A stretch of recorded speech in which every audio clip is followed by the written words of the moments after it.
Alright, let's talk about job hunting, otherwise known as the modern gladiator arena where your resume fights to the death against 5,000 others. You've probably heard the same advice a million times. Tailor your resume, write a great cover letter, network, blah blah blah. But let's be honest, you've been doing all that, and your inbox is still drier than the Sahara. The truth is, landing a job is way simpler than people make it out to be. You're just doing it wrong. So let's flip the script. Forget boring job applications, endless rejection emails, and feeling like a nameless cog in the machine. I'm going to show you how to actually get hired without the frustration. Ready? Let's go. Ah yes, the applicant tracking system, the gatekeeper between you and your dream job. The ultimate boss battle, except instead of fighting with swords and spells, you're battling a glorified Excel sheet on autopilot. Here's the first thing no one tells you. Most job applications never even get seen by a human. Yeah, let that sink in. While you're out here agonizing over font choices, some robot overlord is scanning your resume for arbitrary keywords and rejecting it before a real person even gets the chance to appreciate your existential struggle. The corporate hiring process is basically Tinder for resumes, but worse. At least on Tinder, a real human occasionally swipes right. Here, the AI bot rejects you without even taking you to dinner first. And what's the logic behind it? No one really knows.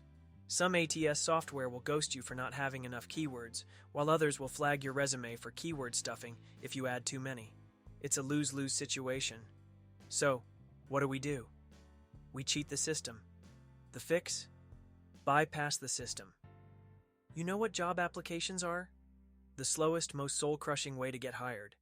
It's like buying a lottery ticket and hoping your resume magically makes it through the AI meat grinder. Instead of begging the algorithm for mercy, skip the line. Go straight to the people who actually make hiring decisions. Here's how. First, find the hiring manager's email. Dig through LinkedIn like a detective in a crime thriller. Check the company's website. Some are bold enough to list emails. If all else fails, Google like your life depends on it. For example, if you're applying for a marketing manager role at Nike, you might search Nike Marketing Director email or Nike Hiring Manager Marketing Department contact. Second, send a no BS email that actually gets read. No, dear hiring manager, I am writing to express my interest in blah blah blah. Keep it human, short, and interesting. Hook them in with why you care about their company and how you can solve a specific problem they have. Here is an example email for a social media manager position at Netflix. Subject: Love what Netflix is doing. Quick question. Hey, Sarah, I love what your team is doing with Netflix's social media, especially how you engage with fans through memes and pop culture references. I'm a social media strategist with 5 years of experience growing brand accounts from 10,000 to 500,000 followers by creating viral content and engagement strategies. I'd love to bring fresh, creative ideas to your team and help boost engagement even more. Would you be open to a quick chat this week? Boom. Short. Human. Way more effective than competing with 5,000 other resumes stuck in the ATS black hole. Third, attach your resume, but don't expect them to read it right away. The email gets you in the door, not the attachment. Your goal? Spark interest. Make them want to talk to you. See? Real people hire real people. And robots? Robots don't care if you increase sales by 200% or one employee of the month 6 times. Most resumes, painfully dull. Here's what hiring managers see. Detail-oriented professional with a passion for cross-functional collaboration and synergy. Translation? I copied this from a corporate jargon generator and hoped no one would notice. Look, if your resume sounds like a robot wrote it, humans will ignore it. No one gets excited reading leveraged strategic initiatives to enhance operational efficiency. What does that even mean? Did you fix something? Sell something? Stop a company from spontaneously combusting? Instead, make it sound like you. Skip unnecessary details and clearly state what you accomplished in simple, direct language. Use numbers to highlight your impact. Metrics add instant credibility. Make your resume easy to read. Bullet points, bolded key phrases, and clear sections help busy hiring managers quickly see your value. Bad example. Worked on social media strategy and engagement. This is vague and uninteresting. What exactly did you do? Better example. Increased Instagram followers from 5,000 to 50,000 in 6 months by posting engaging memes and humorous content. This version is specific, measurable, and much more compelling. Ah, yes, the legendary entry-level job that somehow requires 5+ years of experience. Make it make sense. Who is out here getting 5 years of experience before their first job? Wizards? Time travelers? Here's the secret. Job descriptions are wish lists. No company actually expects to find someone who checks every box. They're basically throwing spaghetti at the wall and hoping for the best.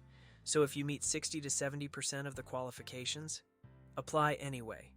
Worst case, you don't get the job. Best case, you get hired and figure out the rest on the job like literally everyone else does. And if they hit you with, "Do you have experience with blah blah blah?" and you don't, no sweat.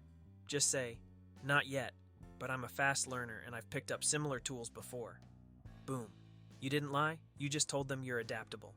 And honestly, that's more valuable than knowing how to use some software that'll be outdated in 6 months anyway. A lot of people treat interviews like final exams. Wrong. They're more like first dates. Think about it. You're not just trying to impress them, they also need to impress you. This is a two-way street, my friend. Ask yourself, do they actually seem like a good place to work? Or does it feel like they trap employees in the basement? Do these people seem like the kind of humans you want to spend 40+ hours a week with? Or do they look dead inside? Are they giving off weird vibes? If yes, run.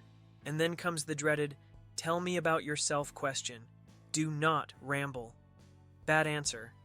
Well, I was born in a small town, and I've always been passionate about teamwork, and in 3rd grade I won a spelling bee. Stop. No one cares about your childhood unless you're applying to be a professional 3rd grader. Good answer. I'm Alex, and I specialize in digital marketing. I recently worked at XYZ Agency, where I helped increase client engagement by 40% through targeted ad campaigns. I love creating content that connects with people, and I'm really excited about the innovative work your team is doing in the social media space. Short, clear, to the point. You had an interview. Now what? Send a thank you email within 24 hours, not because it's polite, though it is, but because it keeps you on their radar. Example: "Hey Jamie, I really enjoyed our conversation today. Loved learning about Acme Corp and how your team is tackling AI-driven customer support.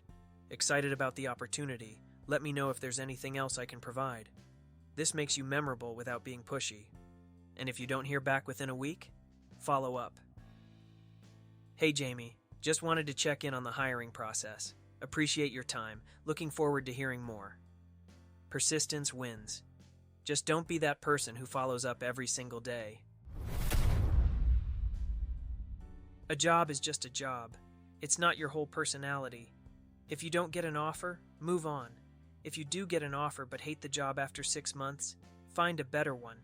Every job should be getting you more skills, more money, better opportunities. If it's not, time to level up. Stop playing the numbers game. Play the people game. Make your resume not suck. Apply even if you don't meet all the qualifications. Treat interviews like conversations, not exams.